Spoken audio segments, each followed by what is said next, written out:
This is Sarah. Sarah works in an office and gets a lot of emails every day. One day, after clicking on a link in an email, her computer was infected with a virus. How did this happen? And was there anything Sarah could have done to avoid it? Let's take a look at the email she received. At first glance, it seems to be a communication from Chase Bank, saying they noticed a large purchase on her credit card and wanted to confirm she was the one who made that. If you look closely, you can find a couple red flags in this email. A good place to start is the sender. Where's the email coming from? Although the name of the sender is Chase Bank, if we look at the domain of the email address it came from, it's not from chase.com. That's a huge red flag.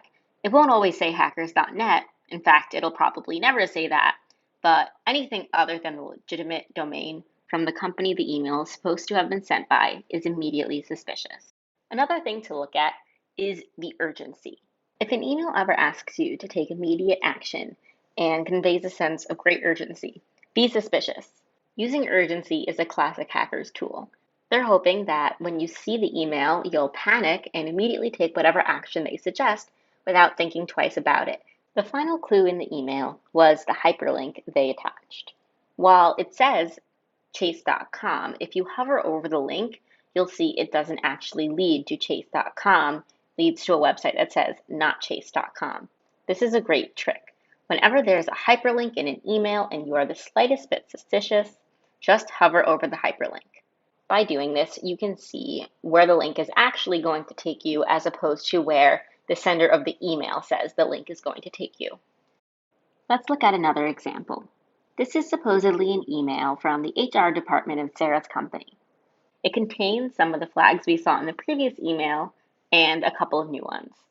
Again, the URL does not match what we would be expecting. This is supposed to be an internal email.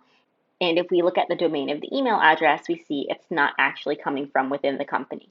Another red flag is the attachment. While you should always be wary of attachments, some are more dangerous than others.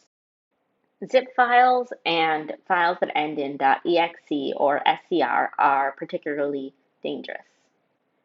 They can actually run an application on your computer and do a lot of damage. So those are ones you should always be looking out for. In the case of .exe and .scr files, you should be especially careful because there are very few reasons why somebody would be sending you one to run it on your computer. It is not very common, so you should always double and triple check. The next red flag we're going to look at is spelling. An email with numerous spelling errors, such as this one, where possible is spelled wrong, where review is spelled wrong, is a red flag.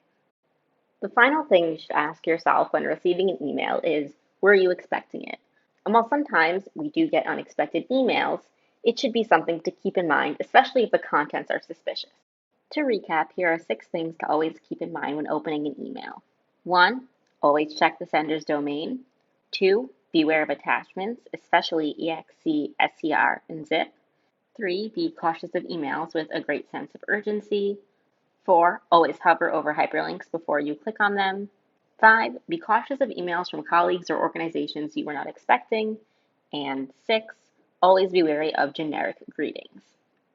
If you have any other questions about how to protect yourself against phishing or any other security questions, feel free to contact us at www.ddkinfotech.com/contact us. Thanks for watching and remember to subscribe.